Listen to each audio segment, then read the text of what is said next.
সম্মানিত দর্শক শ্রোতা, আজকের বিষয় হচ্ছে গত 16 বছরে শেখ হাসিনার যে দুর্নীতি তাকেও হার মানিয়েছে এই স্বৈরাচার বলছে যারা। এই অন্তর্বর্তীকালীন সরকার গত 8 মাসে 90,000 কোটি টাকা লুটপাট করেছে। সে তথ্য ইতিমধ্যে বেরিয়ে আসছে, সে বিষয়ে সংক্ষেপে আপনাদের সাথে শেয়ার করছি। ক্ষমতায় এমন একটা জিনিস, চেয়ার এমন একটা জিনিস, এই চেয়ারে বসলে আর চেয়ার থেকে উঠতে মন চায় না। এই ডক্টর মোহাম্মদ ইউনূস তিনি যে চেয়ারে বসছেন, এই চেয়ারে আমৃত ক্ষমতায় থাকার জন্য জীবন মরণ যুদ্ধ চালিয়ে যাচ্ছেন। তিনি প্রকাশ্যে হুমকি দিচ্ছেন যে আমি গবেষণা করে দেখেছি, আমার যে শক্তি, আমার যে ক্যাপাসিটি, এই শক্তি প্রয়োগ করে আমি গত 54 বছরের যে ইতিহাস আছে, এই ইতিহাসকে বাতাসের সাথে উড়িয়ে দিয়ে নতুন করে ইতিহাস সৃষ্টি করব। সেই নতুন ইতিহাসের প্রথম 3টা ধাপ আমরা দেখতে পেয়েছি। একটা ধাপ হচ্ছে গোলাম আজমের বাংলায় আওয়ামী লীগের ঠাঁই নাই।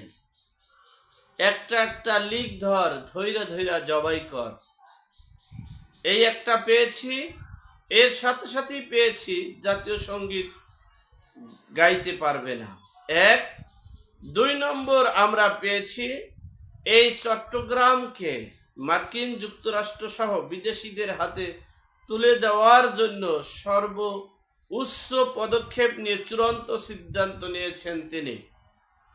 3 নম্বর আমরা 3টা পেয়েছি। 3 নম্বরটা হলো এখন বর্তমান বিএনপির স্থায়ী কমিটির মেম্বার প্রবীণ নেতা মির্জা আব্বাস সাহেব বলেছেন যে মাত্র 8 মাসে 90,000 কোটি টাকা এই অন্তর্বর্তীকালীন সরকার লুটপাট করেছে।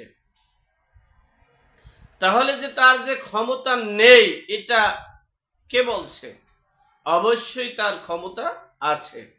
তিনি নিজে গবেষণা করে দেখেছেন যে এই বিশ্বের সবচেয়ে ক্ষমতাধর ব্যক্তি এখন তিনি, তার অনেক ক্ষমতা। এই ক্ষমতার মাধ্যমে মাত্র 8 মাসে 90,000 কোটি টাকা লুটপাট করেছে, চট্টগ্রাম এবং সেন্ট মার্টিন বিদেশিদের হাতে তুলে দিয়েছে। আর এই গোলাম আজমের বাংলায়, এই কাদের মোল্লার বাংলায়, নিজামীর বাংলায় আওয়ামী লীগের ঠাঁই নেই, সেটা বাস্তবায়ন করতে যাচ্ছে। তো সুতরাং এই 90,000 কোটি টাকা প্লাস এই যে গত 8 মাসে প্রায় 1,000 লোকজনকে নির্বিচারে হত্যা, মব কিলিং করে যে হত্যা করেছে, তার বিচার কি হবে না? যেই বাংলায় পুলিশকে হত্যা করে ওভারব্রিজে টেনে রেখেছে, তার কি বিচার হবে না? এই বাংলায় কি সর্বোচ্চ অপরাধী যিনি মৃত্যুদণ্ডপ্রাপ্ত আসামি, তিনি ছাড়া পেয়ে আওয়ামী লীগের নিষিদ্ধের দাবি তুলছেন, নিষিদ্ধ করেছেন, তার কি বিচার হবে না? হবে, হয়তোবা সময়ের ব্যবধানে। আমি বারবার বলেছিলাম গত 15 বছরে যারা অপরাধ করেছে সে অপরাধের যেমন শাস্তি হতেছে, এরপরে এখন যারা নির্বিচারে অপরাধ করছে, নির্বিচারে গুম, খুন, রাহাজানি, লুটপাট, নৈরাজ্য করছে, গত 8 মাসে মাত্র 90,000 কোটি টাকা যারা লুটপাট করছে, তার কি হিসাবে বাংলায় হবে না? যারা এখন চেয়ারগুলোতে বসে আছেন, যারা এখন ক্ষমতায়, চোখে কোনো কিচ্ছু দেখছেন না, তারাই একটাবার ভাবছেন যে সেই আওয়ামী লীগের কি হয়েছে? পৃথিবীর কেউ, বাংলাদেশের কেউ চিন্তা করেনি শেখ হাসিনা মৃত্যুর আগ পর্যন্ত তার কাছ থেকে কেউ ক্ষমতা নিতে পারবে। বিশ্বের সবচেয়ে ক্ষমতাধর প্রধানমন্ত্রী হিসেবে শেখ হাসিনাকে ভূষিত উপাধি দেওয়া হয়েছিল। সেই ক্ষমতাধর শেখ হাসিনা বাংলাদেশে টিকে থাকতে পারেনি। আপনি কিভাবে মনে করছেন চুনাপুটি আপনি অপরাধ করে দুর্নীতি করে, লুটপাট করে, নৈরাজ্য করে, মব কিলিং করে আপনি রেহাই পাবেন? প্রশ্নই আসে না। সময়ের ব্যবধানে সব কিছু হিসাব নিকাশ মিলে যাবে।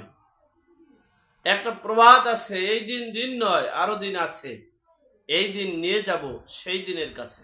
সুতরাং প্রবাদটা যিনি করেছেন তিনি অনেক রিসার্চ গবেষণাই করেছেন।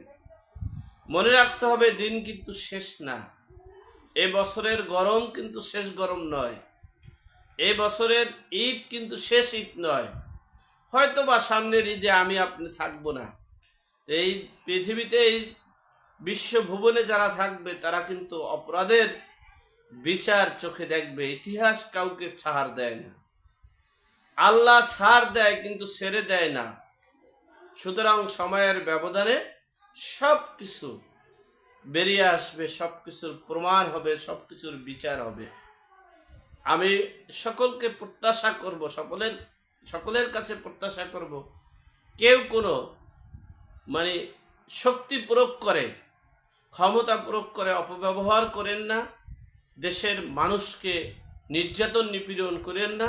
স্বাধীনতার সার্বভৌমত্ব হস্তক্ষেপ করেন না। তার চরম খেসারত আমাদের দিতে হবে। আল্লাহ আমাদের সকলের বিপদ আপদ বালা মুসিবত থেকে হেফাজত করুক। আমিন। আসসালামু আলাইকুম।